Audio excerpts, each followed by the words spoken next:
And now, in case we see the provisioning requirement for the ARCs, then we can see that the substandard asset, normally when you take over an asset, if it is a substandard asset, then the 10% of the outstanding amount general provision.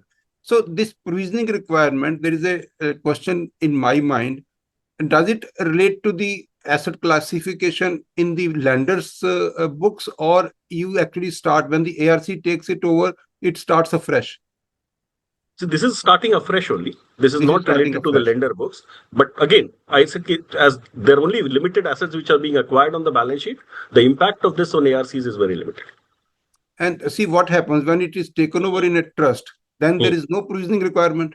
So then the provisioning requirement, what you're doing is you're doing fair valuation of that asset at the end of every quarter automatically, and that fair valuation is also being vetted through the rating agencies through NAV. So if there is a decline in NAV, automatically the hit will come. So, so that provisioning requirement is only requirement is only in the ARC books, and for the trust it is only the net asset value. Absolutely, that's the way to look at it. Namaste, good morning. Welcome to episode 167 of AAA Weekly Webinar Series. We are continuing our educational series on asset reconstruction companies. We have done the SARFAESI part, which is the law which in fact promulgated in 2002 and started the concept of ARCs. And then we are now discussing the combination of master guidelines from RBI issued in 2024 coupled with the SARFAESI law. Today, for our expert opinion, we have Mr. Chandan Churiwal. He is the Chief Executive Officer and whole-time Director of Asset Care and Reconstruction Enterprises Limited, a well-established asset reconstruction company. In short, it is called 𝐾𝐜𝐫. I will give a brief about Chandan Churiwal. He is a CEO and whole-time Director of 𝐾𝐜𝐫. He has an experience of more than 20 years in buying and resolving stressed assets. At 𝐾𝐜𝐫, he was instrumental in bringing additional asset under management to the extent of more than 20,000 crores. Besides, he has done the recoveries of more than 17,000 crores. Everyone knows in the industry that with the guidance and with the leadership of Chandan, the 𝐾𝐜𝐫 have actually gone ahead multiple times.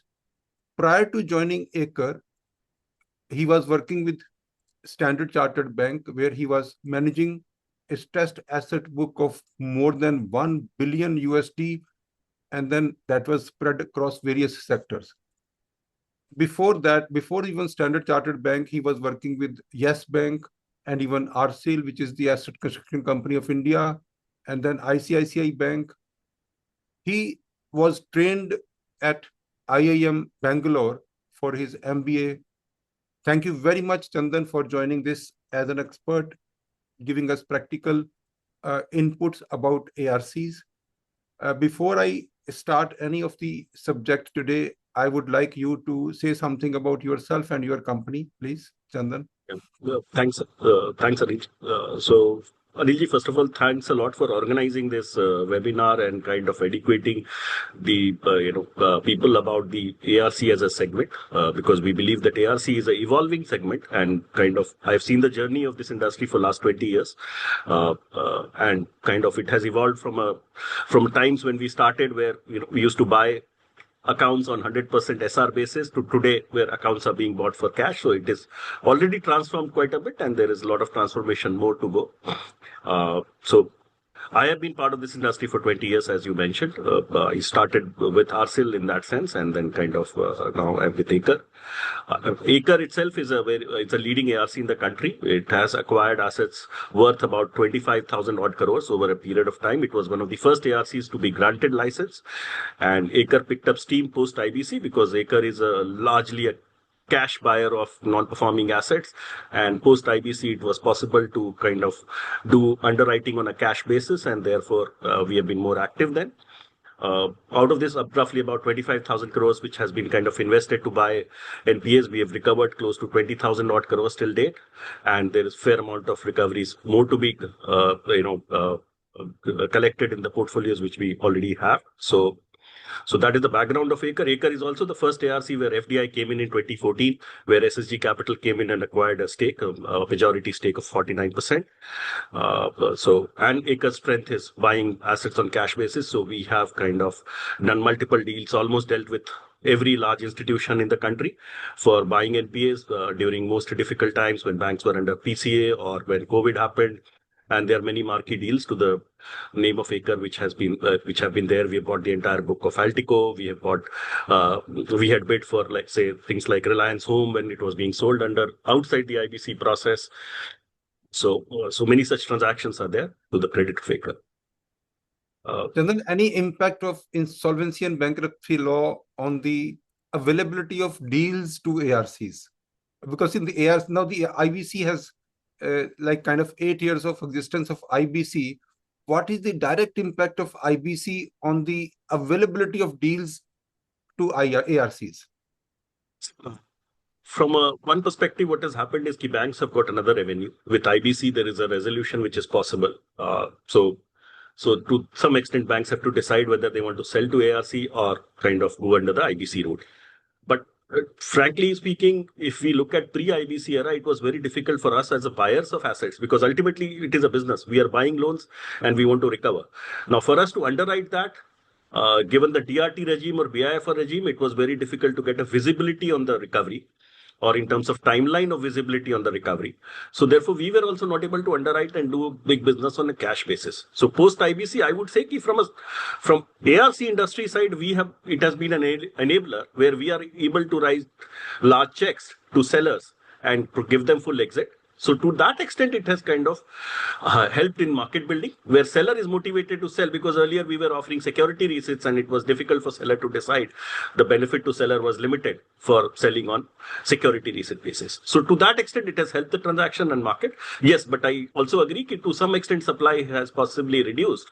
But I would say it's a healthy reduction in supply, because if you're offering cash and buying, that's a full exit to the seller, and which has been largely possible because of IBC. So in the meantime, the market says that international investors are more interested in investing in Indian stressed asset. Is that correct? International investors definitely have been interested in this investing in this segment. See, okay, let me take a step back, and I would kind of take slightly longer to answer this question, because this question is actually very closer to my heart. See, I believe that for any investor, forget international investor, there are multiple asset classes where you can invest in. One asset class which is in India today booming and kind of a lot of money from retail as well as larger institutions has gone into it is equity, which is huge today. We are all talking about equity markets are resilient despite FPI outflow and things like that. So that is one asset class which is performing. But that is an asset class where you have risks. In the sense you are investing in the equity capital from a corporate finance perspective, that is the last bottom of the pyramid in terms of, say, something goes wrong, then equity guys are the last guys to get money, and the debt holders are technically supposed to get the money first, and that's what happens in the insolvency process. So, but at the same time, there is a large debt market. Right now, that large debt market is kind of catered by banks and NBFCs in the country. Globally, we have seen that large part of that market has moved to private credit. Today, like our own parent, Ares, is a private credit player and is one of the largest players globally, handling about $500 billion. So they are one of the largest players in US, where banking system is smaller and the private credit market is larger. So that evolution happens with time. And as that evolution happens, there is a new investment class, which is also the debt paper, which is kind of there, which is also evolving in India. There are credit funds. Along with credit funds, there is also a market for possibly what we call junk bond investing, or what we call SR investing today, Wherein, if you're buying that paper on a cash basis, the yields are decent. If I look at our experience, out of the 25,000 crores of assets which we have bought till date, about 18,000 crores has been paid on full cash basis. And our own return on that 18,000 crores is more than 20%. So today, if you ask me as an individual investor of my personal money, whatever small 10, 20 lakhs which I have, can I invest there and earn that 20%? I would be very happy, because that is equity-like return and the risk is much lower. And the beauty of this instrument is it is self-liquidating. Unlike an instrument which is equity, where you have to find, let's say, buy shares of Reliance Industries, you have to find a buyer for that share to kind of get exit. Here you can get exit because, let's say, you bought paper of Reliance Capital. You can get exit because the resolution happens under IBC. Hinduja is coming and buying. Automatically, it will be liquidated, versus equity or any other paper, or even for matter gold, where you'll have to sell it to somebody. So that is the beauty, and this is what has attracted foreign investors. So that's why we have seen in the cash market, foreign investors have come in, because you're getting high yield, lower risk. So it makes natural sense for them to participate. The domestic market is also kind of building up of late. I have seen the domestic private credit funds have come, and many of these AIFs have been investing in SRs because it is a high yield instrument, and therefore there's an opportunity. Obviously, but larger market is not able to participate right now. First of all, because the market itself is very small. Right now, the cash market is, the yearly investment is about 10 to 15,000 odd crores in security resales. So, which is not a very large availability of market itself for investing. And second is there is regulatory constraints, because QIBs can only invest currently in SRs. And therefore, HNIs and, let's say, private corporates and things like that are not able to currently invest. But I'm sure with the evolving market situation, regulator will also look at modification in some of these norms, which could potentially help in building this eco space where this asset class can itself be built up. Good, Chandan. Thank you very much. I think let us start our subject today. So the dear participants, we are continuing with our educational series on asset reconstruction companies. And in fact, we've done a lot in the last 3 episodes. And today we are focusing on this new architecture of securitization. It's a very, very important subject for all ARCs and for everyone who actually would like to invest in SRs, security receipts. And we will also discuss the prudential norms and how the asset classification, that's also. However, the governance and the ethical aspect, that we will take it to the next episode. And today we would be only doing this. A little bit of recap that we would give you in the last couple of episodes. We've already discussed the master directions of RBI for ARCs, and that actually provides a detailed regulatory framework. And then we also discussed that what is the minimum net owned net worth which everyone has to achieve. All the ARCs have to achieve by 31st March 2026, which is 3,000 crores. That is the minimum net owned fund that every ARC would require. Now, only registered ARCs can undertake asset securitization and reconstruction subject to strict prudential norms and RBI directions. ARCs can also act as resolution applicants under IBC only if they maintain 1,000 crores of net owned funds and comply with the various governing compliances. Investment in other ARCs is allowed but must conform to the group exposure norms. ARC must have a board-approved policy for acquisition and for detailed due diligence before they acquire and for valuation methodologies. Acquisition of financial assets must follow transparent, fair value principles and cannot involve related parties except via auction.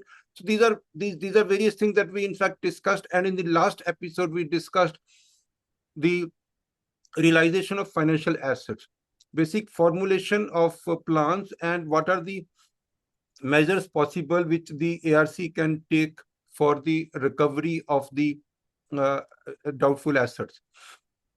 In today's episode, we are actually trying to understand the securitization framework, enhanced prudential norms, and also strengthened governance standards.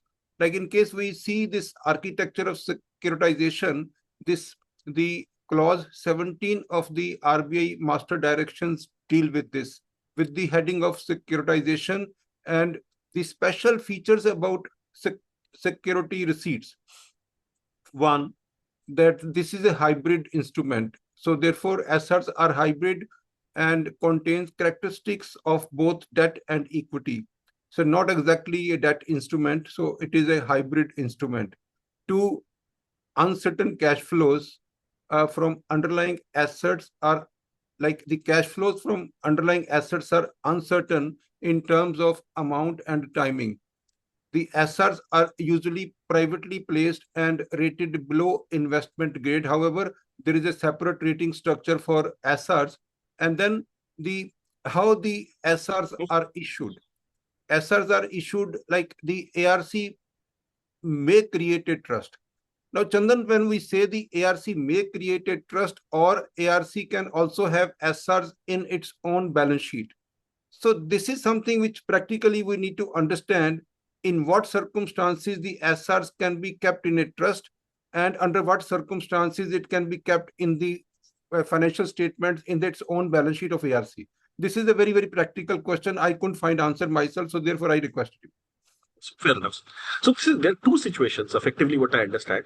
See, when we are buying a loan, you can buy on your balance sheet without really issuing SRs.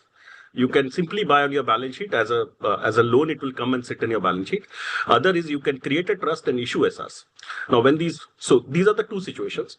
If you buy in your balance sheet, then you are taking whatever, you cannot raise funds against that investment. The funds have to be raised on the balance sheet itself. Like if debt is being raised, debt is being on the balance sheet debt. Whereas when we put the asset in the trust, then we have off-balance sheet fundraising, which is basically once you sell the security receipts to various investors, then the transaction is funded through off-balance sheet items. So that is the benefit. So these are the two modes. Now, within the second mode, which is when you are issuing SRs to investors, there is a portion of SRs which ARC also subscribes. ARC could keep 100% of the security receipts with itself, or ARC could keep only a part of the security receipts with itself. So that is my understanding of this particular section, that you could buy on your balance sheet also and hold the SRs on your balance sheet. So when you are buying in your own balance sheet or you are taking it in a trust, so how does it commercially, what are the reasons for keeping it in the balance sheet or keeping in a trust? And when it is kept in the trust, the ARC's own investment in trust, which is minimum 2.5% of the total or 15% of the transferors share. So how that reflects in the balance sheet? Okay, so let's go one by one. So if we are buying on the balance sheet directly, then there are prudential norms where after a particular period, this has to be declared as a non-performing asset if the money is not coming in. And so those have to be followed. Largely, the industry is following the second method, which is by everything is acquired in a trust where security receipts are issued. And therefore, what it allows us is to divide that risk. So let's say if you're buying a very large asset, like we ourselves at Acre, we had done a transaction where the total investment required was about 3,000 crores. Now, and no single investor was willing to put that kind of money in one single asset because the risk is very high. So buying in a trust essentially allows us to diversify the risk by selling that paper to multiple investors who can come in and participate. So risk diversification can happen. Typically, SRs, the face value is about, some people use 1,000 rupees, some people use 1 lakh rupee. So therefore, the granularity is possible. It's a tradable instrument. So it allows flexibility and provides liquidity to the scenario where an investor can kind of sell and exit. While buying on the balance sheet, your capital is locked up. You cannot monetize so easily. You have to sell to another ARC only tomorrow in case, let's say, the cash flow is taking time and you want to exit and generate some liquidity in between. So the benefit is from a liquidity and market creation perspective if you buy in that trust. In terms of accounting, in the trust, when you buy, you have a fair valuation norm, wherein you have to do the fair valuation of security receipts. And there is a control mechanism because these SRs are rated by rating agencies. And there is a separate rating criteria for these instruments. So basis that rating, there is a recovery band which is declared. We have to declare NAV for this, and NAV is used as a valuation criteria for these instruments of security receipts. Whereas if you are buying as a loan, then you have the time-based provisioning norms for the loan on the balance sheet. So good, thank you, Chandan. So it is like the formation of trust is mentioned in SARFAESI Act in section 7, subsection 2, capital A, and the board approved policy is required before issuing any security receipts by the ARC under any trust scheme. Thirdly, if the assets are acquired by ARC and transferred to the trust, they must be transferred at the original acquisition price. So the ARC cannot have any kind of margin in between, and SRs can only be issued only to the qualified buyers, So see, I also studied today that these the provisions of Indian Trust Act 1882 that is applicable to all these trusts, except insofar as they are inconsistent with the provisions of this act. So that means whatever is provided in SARFAESI Act, that will prevail over whatever is provided in the Indian Trust Act. See, like when we also say that the assets can only be issued to the qualified buyer. So the qualified buyer, as far as the SARFAESI and RBI guidelines are concerned, the qualified buyers list is like as all the financial institutions, insurance companies, state financial corporations, state industrial development corporation, and then asset reconstruction companies, asset management companies, and then the foreign institutional investors, non-institutional investors. The Reserve Bank of India has, in fact, with various other notifications, have also kind of said that there are other categories of AIF. There are certain category 2 and category 3 of AIF that they, in fact, qualified buyer, they were notified as qualified buyer, and then certain NBFCs and housing finance companies were also notified as qualified buyer. Of course, there is a huge list that we can have for all the qualified buyer, but of course the canvas is increasing as far as the qualified buyers are concerned.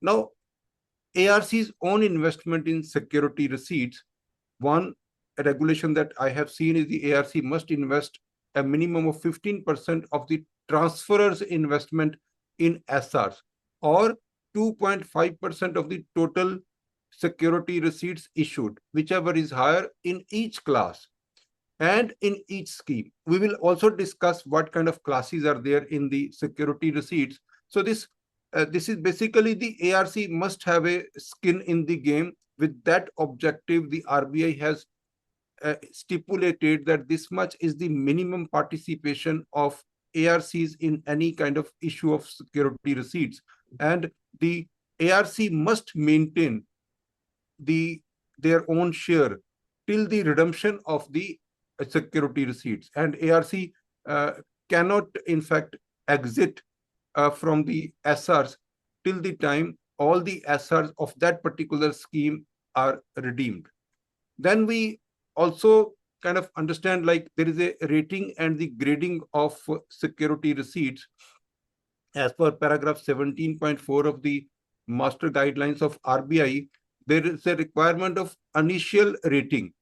The initial rating to be obtained from a SEBI registered credit rating agencies within 6 months of the asset acquisition. That is the first requirement. Then the net asset value of the security receipt to be declared at the time of rating.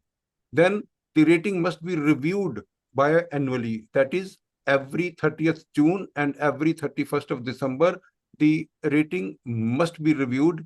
And there are scales and there are symbols given for this rating. One, the recovery rating, RR is the symbol given. And this is based on the anticipated recovery value, not default risk. Because see, in most of the other rating exercises, the default is the major consideration. However, in the case of rating of the SRs, the anticipated recovery value is considered as the rating criteria and should have associated recovery range in percentage, because see, every RR, every rating symbol is having a kind of associated recovery range.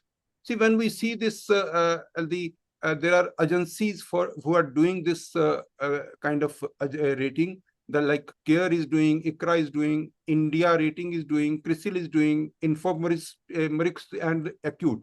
They are the credit rating agencies, and they have adopted a standard 6-tier recovery rating system, which is from RR1 to RR5, RR1 plus to RR5, based on the present value of recoveries as a percentage of SR face value. Now, the naming convention that has been given by CARE, ICRA, CRISIL, Informerix, and 𝐾𝐢𝐫, they are using this RR1 and RR2. However, India Rating is also adding a prefix, which is IND RA, and then in IND RR, they are using a prefix as IND. And similarly, Informerix is also using a prefix which is IVR. So these are the symbols which are being used for credit rating of or grading of the security receipts. And like when we say RR1 plus, that actually means that the recovery chances are 150% plus. When we say RR1, it is between 100 and 150%.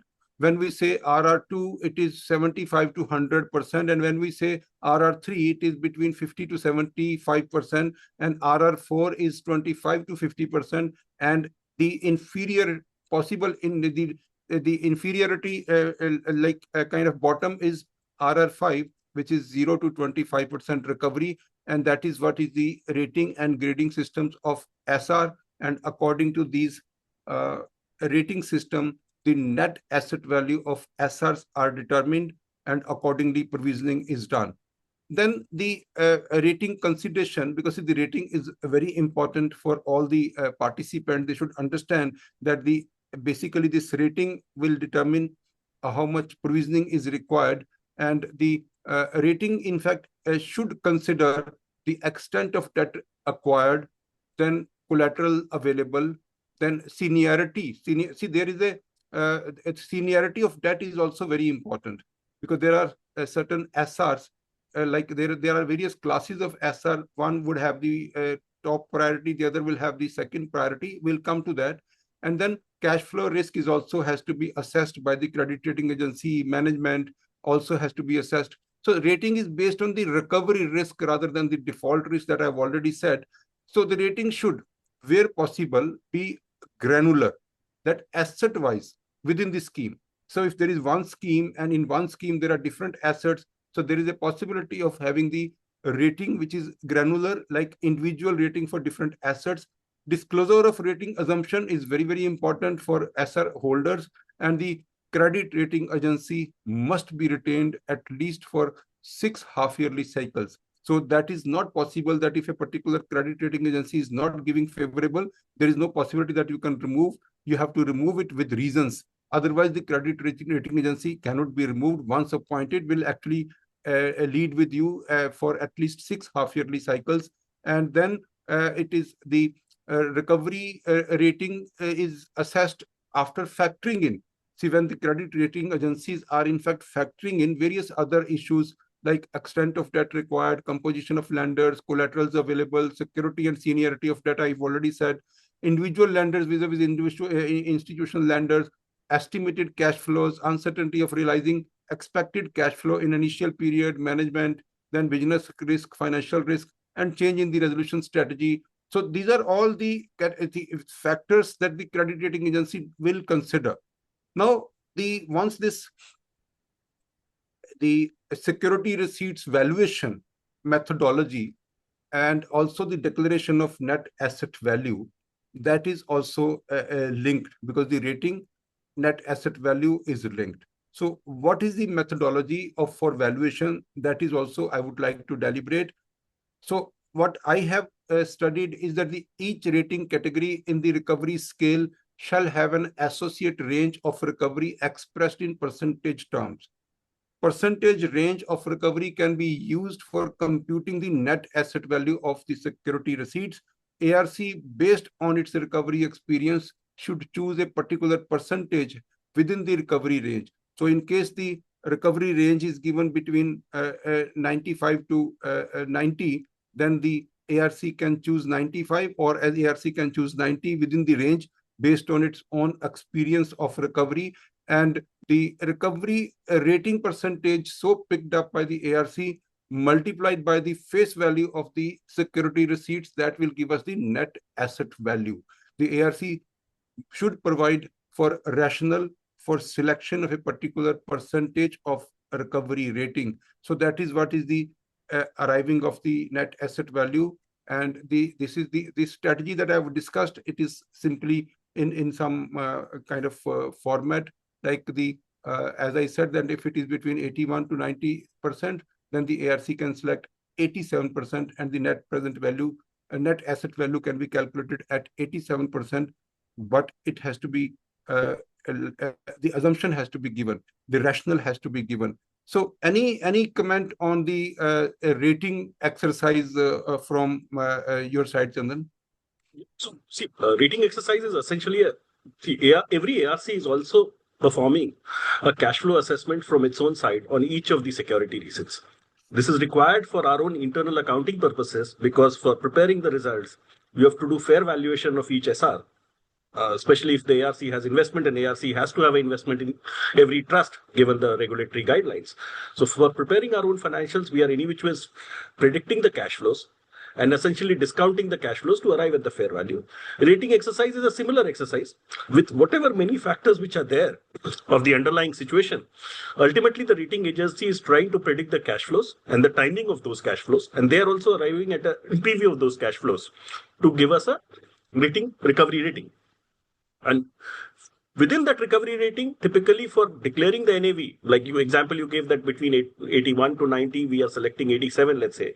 Then that 87, again, the basis is simply the cash flow, because that's the most logical basis. So that's how this whole exercise is being done. It's not significantly different from a NAV which is declared in a mutual fund. So it's a similar process. But yes, cash flow estimation is done basis the experience and knowledge of this, because what we have to determine is not only the value at the other end. Let's say if you're looking at some complicated asset, and so what is the likely recovery?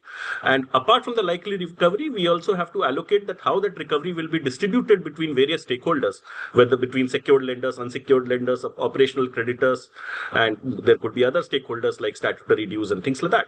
So how that allocation will be done, that has to be done to arrive at these cash flows. So that is exercise which rating agencies are also doing in addition to the ARC's own team, and therefore there is a double check concept which is there.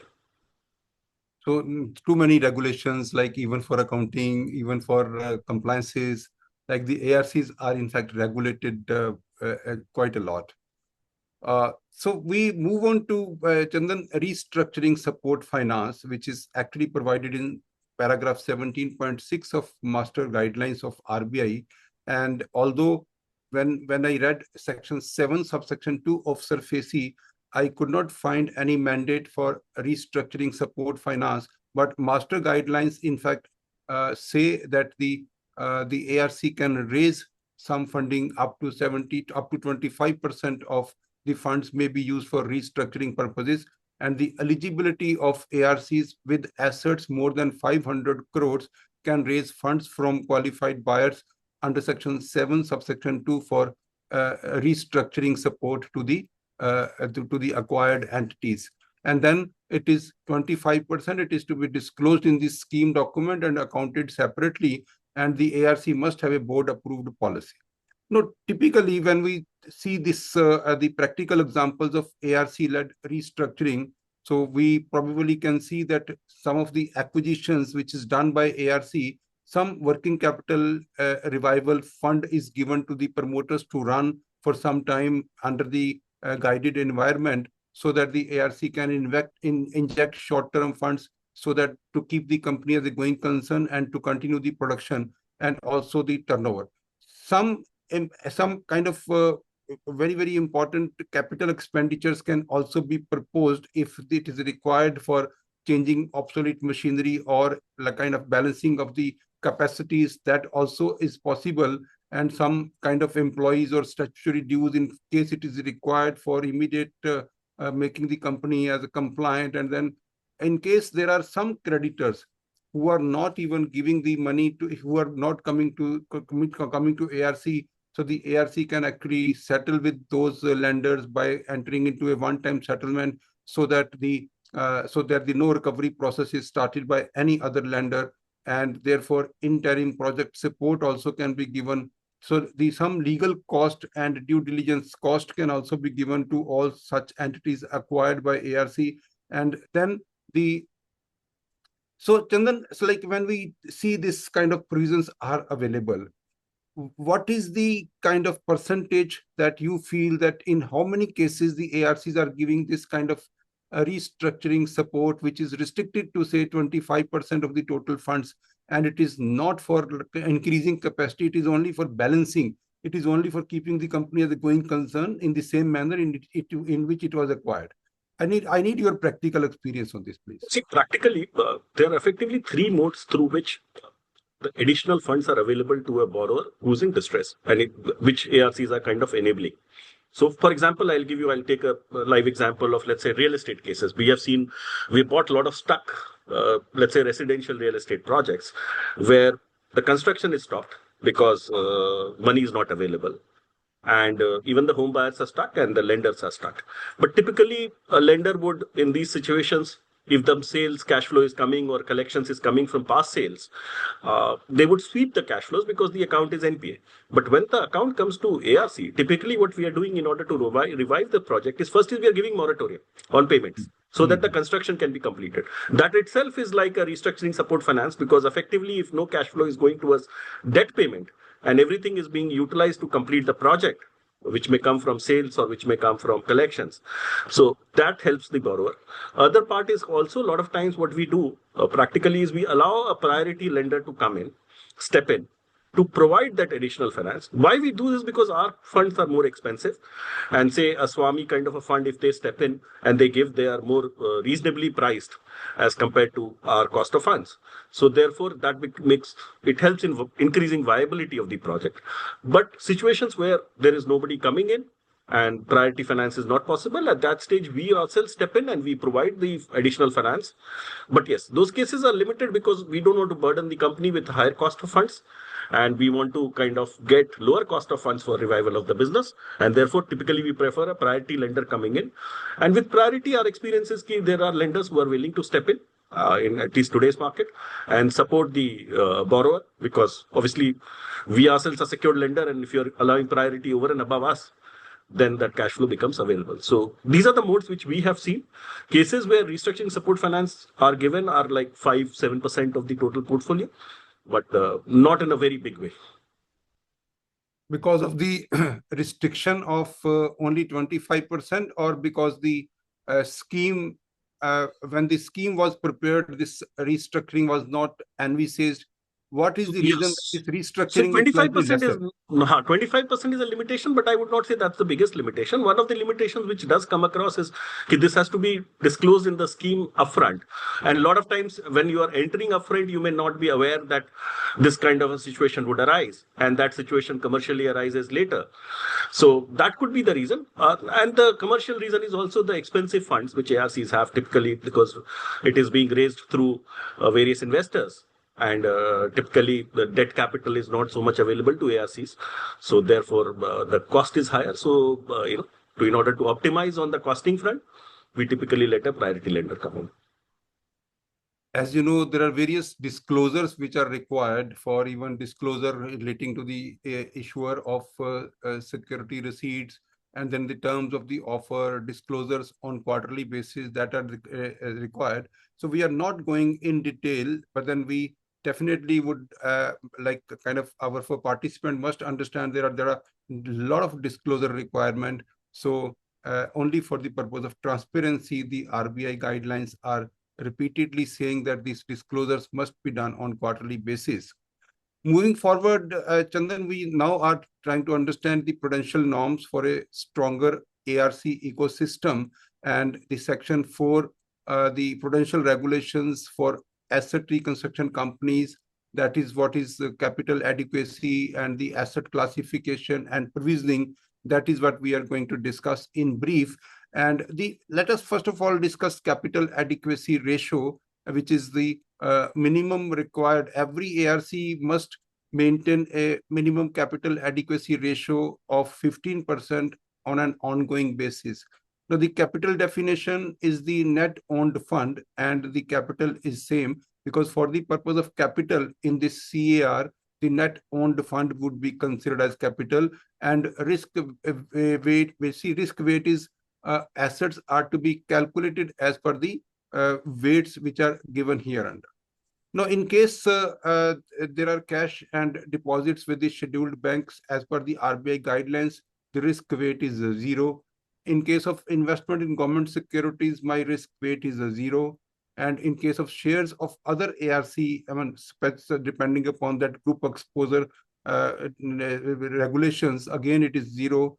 All other assets on the balance sheet, maybe it's a directly acquired stressed assets or investments in SR or interest, that is 100%, which is considered to be a risk weight is 100%. And any off-balance sheet items like contingent liabilities, like guarantees issued when we take over an asset with fund-based facilities and non-fund-based facilities, and then the non-fund-based facilities that we take over, maybe guarantees, performance bank guarantees or financial bank guarantees, there the risk weight is 50%, and the assets which are already deducted from the net owned fund calculations, that will also have 0 risk weight. Because see, when we calculate NOF, there are some assets which are excluded.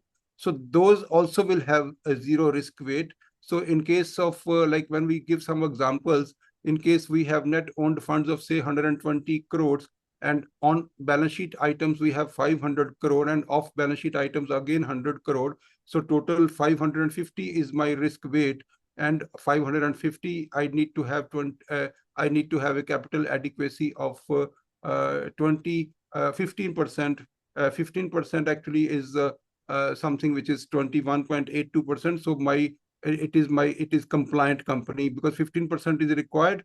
But in case my capital is 120 NOF and my total risk assets are 550, so I'm compliant. So that is what is the calculation of capital adequacy ratio. And now the time normally flies. We also have to take some questions. We would discuss the asset classification, which is dealt in 19.1 paragraph of Master Directing Guidelines. And primarily there are two asset classification. One is the standard and the other is the NPA, non-performing assets. And further, the NPA is further subdivided into again 3 classes. One is the substandard asset. In case a particular account stays NPA for equal to or less than 12 months, then it is substandard. And when it will be classified as a doubtful asset in case it remains NPA for more than 12 months as a substandard. And as far as the loss asset is concerned, if an account is NPA for more than 36 months, it is considered as loss assets. Additionally, there are other factors which actually can make an asset as a loss asset, like in case there is a serious threat of non-recovery due to erosion or loss of security. That, of course, the management will bring in those facts before the board, and then if the declared as loss by ARC internal or external as auditors, the auditors can also say that it is 100% loss case, and therefore the security receipts not realized within the time frame as per the original scheme, that also would be considered as beyond the plan period. Those will also be considered as loss assets. So these are the asset classification, and based on this classification, in fact, there is a concept of renegotiated assets also in the asset classification. Now, the standard status during planning period, it actually stays as planning period, it remains standard, and the assets acquired for reconstruction may be treated as standard assets during the planning period. In case the assets are acquired for reconstruction, it can be considered as standard asset during the planning period. And if the interest or principal terms of a standard assets are renegotiated, then it shall be classified as substandard from the date of renegotiation, and then the asset can be upgraded also to a standard only after 12 months of satisfactory performance post renegotiation.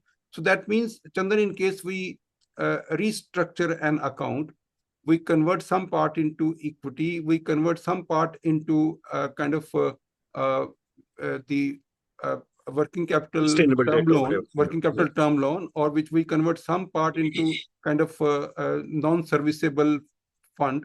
So in case it continues as per the restructuring, then it can be classified as standard. So how often it is being done practically?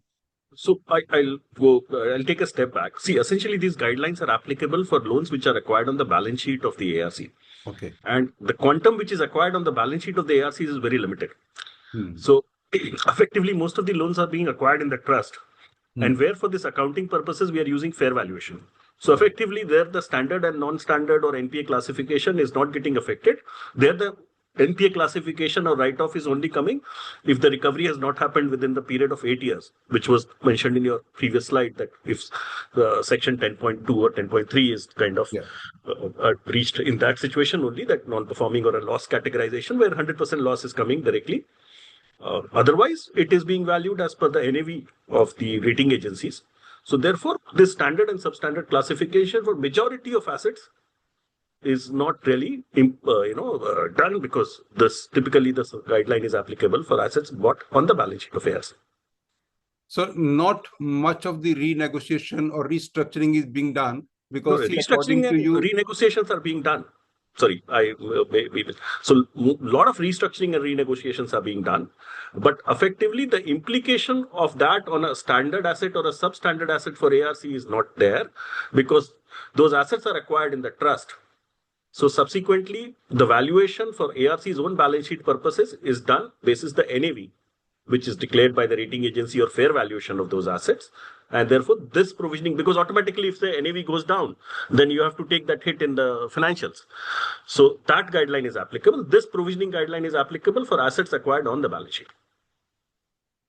And now, in case we see the provisioning requirement for the ARCs, then we can see that the substandard asset, normally when you take over an asset, if it is a substandard asset, then the 10% of the outstanding amount general provision.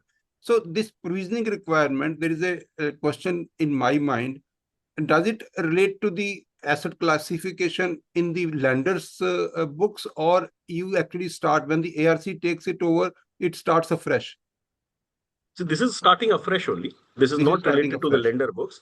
But again, I said, as there are only limited assets which are being acquired on the balance sheet, the impact of this on ARCs is very limited. And see what happens when it is taken over in a trust, then there is no provisioning requirement.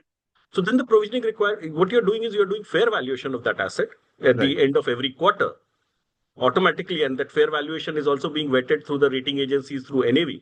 So if there is a decline in NAV, automatically the hit will come. So, so that provisioning requirement is only requirement is only in the ARC books, and for the trust it is only the net asset value. Absolutely, that's the way to look at it. So the provisioning requirement in the books of ARC is 10% of the outstanding amount, and as it says that it is not something which is relevant to the asset classification in the books of the transferor, in the books of the original lender. However, for the doubtful asset, it is 100% to the extent the asset is not covered by the estimated realizable value of the security. That means the unsecured part in the case of doubtful assets has to be provided for. And 50% of the remaining secured outstanding amount, that's what is the provisioning requirement for doubtful assets. For lost assets, the entire write-off of the entire assets, and if it is not written off, it is retained in the financial statement, then 100% provisioning is required. And then we actually will say as other compliances issue, we will take up the subsequent episodes. But there are certain questions which are coming from the participants. I would be like reading the questions, and let us see how it can be answered. One, Mr. Naresh Agarwal is asking, as per Master Circular of July 2013, para 11 says, the time frame for redemption of SR is 5 years with extension of 2 years. what happens if the redemption is not done even up to 8 years from acquisition date? Does the SR comes to end? Also, what happens to the trust created for the SRs? Does it automatically dissolve? So this is a question it's for you. Yes. See, as per the provisions of the master circular, effectively what is done at the end of 8 years, there are some cases because of whatever reason, the money recovery does not happen, maybe litigation takes a little more time, and they slip into this bucket of more than 8 years. But automatically that does not mean that borrower goes scot-free and you don't have to recover money. We still recover money. The provisions on that are, we typically ask for a SR holder meeting where all the SR holders collect and they empower the ARC to extend the trust beyond 8 years. So beyond 8 years, extension can happen only with the consent of all SR holders. And basis that, we extend the security receipts. At the same time, the 100% provisioning is taken and the NAV is kind of declared to be nil. So, or you can even write off the SRs. Writing off has tax implications. If you write off the SRs at the end of 8 years, then you can take the tax credit against that loss. However, when the money comes in, then you have to kind of book that as income and pay entire taxes. Otherwise, you fully provide, then there is no tax implication immediately. And then you continue with it. And whenever recovery happens, then you can kind of write back the provisions. So this is also very important subject. In case you provide in your books of account some asset or you provide for 100%, does it allowed as an expenditure under the income tax law? It is allowed. It is allowed. So because of the RBI guidelines, given that at the 8-year end, it says write-off is permitted. So the tax department is kind of permitted. So see, like I see one HR Anthala has raised hands. So I have allowed him to speak in case he can unmute himself and ask his question. Are you listening? HR Anthala, are you listening? All right, then we have another questions which are coming from the audience. The Rajan Chakrabarti is asking, what are the revenue sources and revenue models for ARC? A very generic question. Essentially, every ARC has two revenue sources. If you really simply look at it, one is the fee income, because you are also acting as an asset manager for the security receipts which you have issued. So that is, there is a management fee which we charge for that. So that is the fee income is the key source of revenue, one of the largest sources of revenue.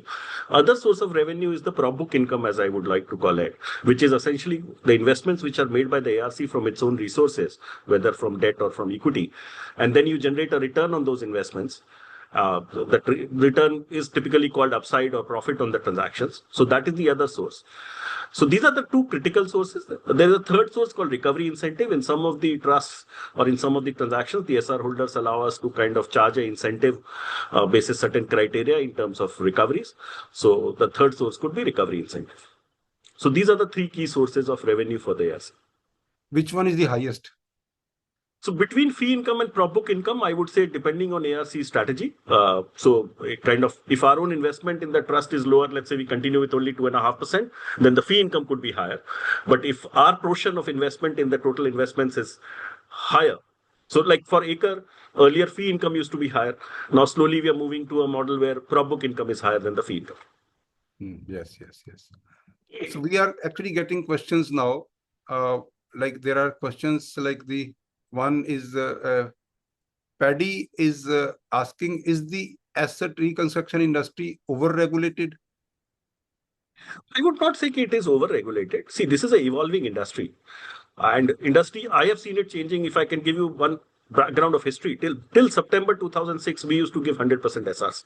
So effectively, if a bank used to walk into the ARC, we used to give 100% paper and there was no cash investment. And in September 2006, RBI introduced 5%.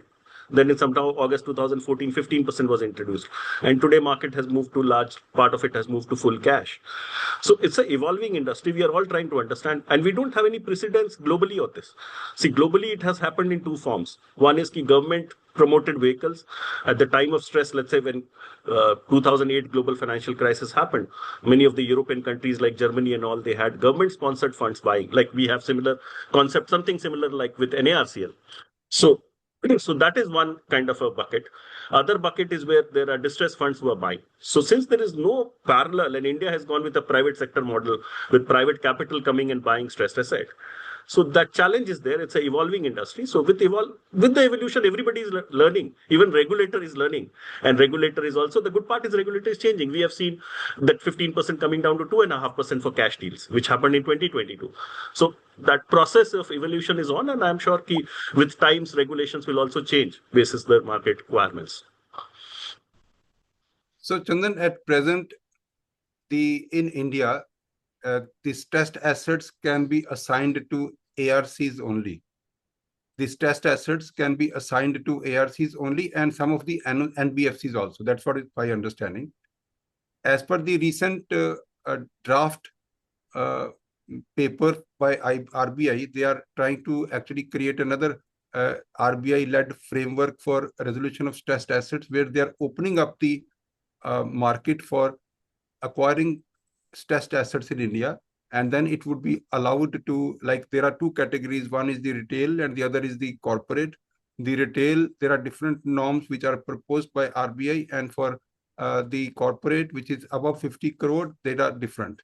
Now, for above 50 crores, retail, it is understandable that it can be given to any investor. It need not be an ARC. It can be securitized, and it can be, the market depth can be increased. For more than 50 crore corporate debt, there is a role which has been provided for insolvency professionals and insolvency professional entities as a resolution manager, which they are saying REM, a resolution manager. Like, the resolution manager role also can be played by ARCs, it can be played by banks, it can be played by NBFCs, and also it can be played by IPs and IPEs. Can you throw some light on this new structure which is proposed by RBI, but it is not yet notified? Okay. So see, first of all, it's good that the regulator is looking at alternate means of bringing more activity in the market effectively. So through this guideline, if you really look at this guideline, it is essentially talking about sale of portfolios and not sale of individual cases. Even for the large corporate cases, it can be only done as part of a portfolio. Now, for any transaction to happen, there are about 3 to 4 key players which are required. One player is an investor who has to come and invest in that securitization trust. Now we have to figure out who that potential investor could be, who would be interested. See, the seller originator's skin here has to be minimal. At least in the draft guidelines, it's capped at 20%. 10%, above 10% has certain caveats. So what I'm saying is 80% at least has to come from outside investors. Now, who are these potential investors who can come is something which we need to solve for.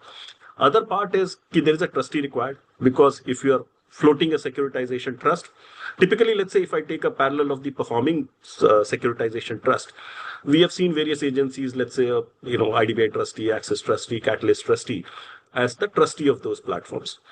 And then we have resolution manager who is working on those assets.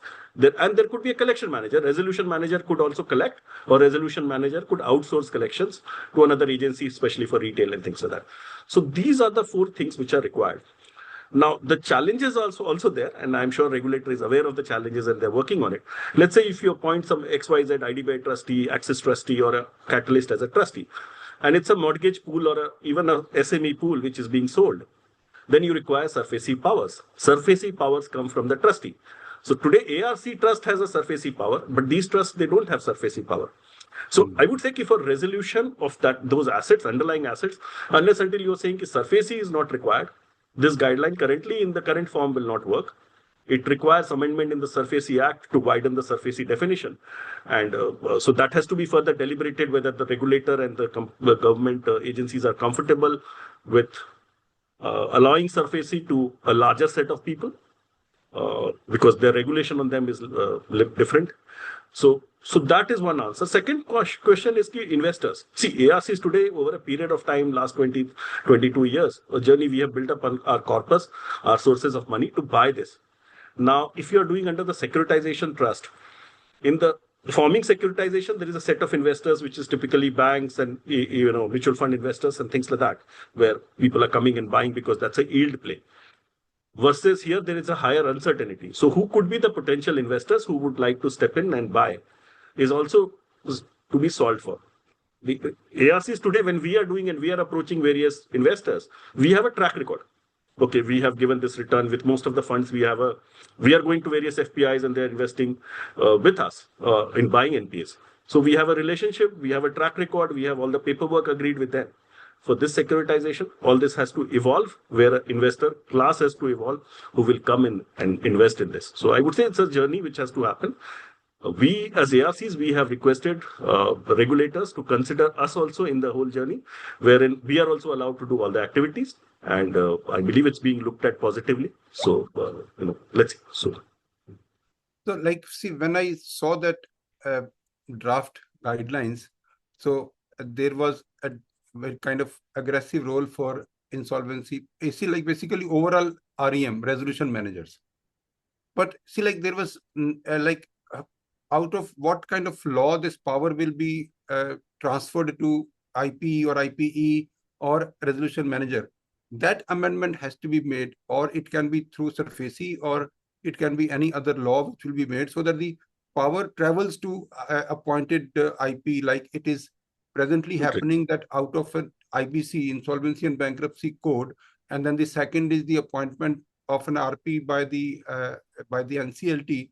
So this combination will actually give some powers to RP or IRP. So that is where is missing as of now. So then, because of those powers, RP is able to do certain things. But whereas in this RBI draft guidelines, there was no mention of all these amendments which absolutely would be required. That's exactly my point. That's exactly my point, that unless until you can approach DRT, unless until you can approach SARFAESI, then there's a limitation to what you can do.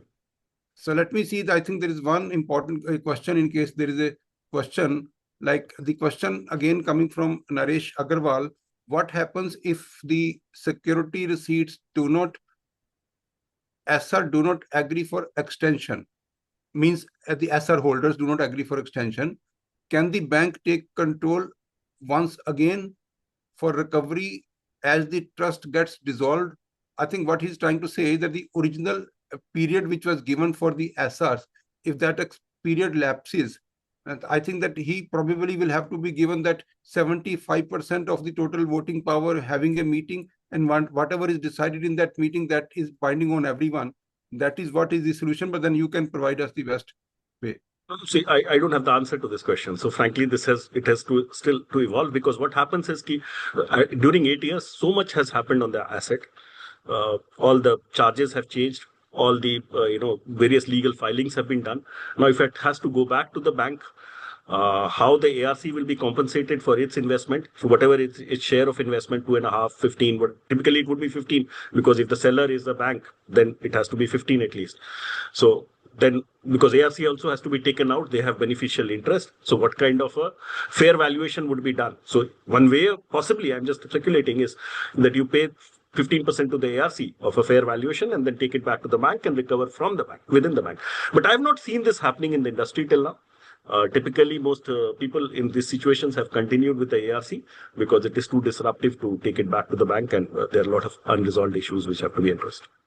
See, as far as this law is concerned, SARFAESI law provides that in such scenario, all the lenders, including the assigned lenders, will have a meeting, and 75% of the total lenders, whatever they would decide, that would be binding on everyone. That is what is the law. But then that will be a commercial decision, and all the lenders collectively will only take a decision which is practically and legally possible. That's what is the probable answer that we can give to the participant. So I believe the time is also over, and according to my, I think I'm very excited to see that this particular session has been very, very kind of informative, and it is thanks to Mr. Chandan Churiwal, the CEO of Acre, and he agreed. He spent his time, and therefore it actually added to our endeavor for giving free education to whosoever are interested. That is what is our objective. Plus, we also have one objective. We always say this is our way of learning. Yes, Chandan.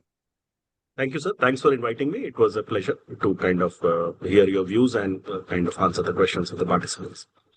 Thank you. Thank you, participants. Thank you very much. Thank you.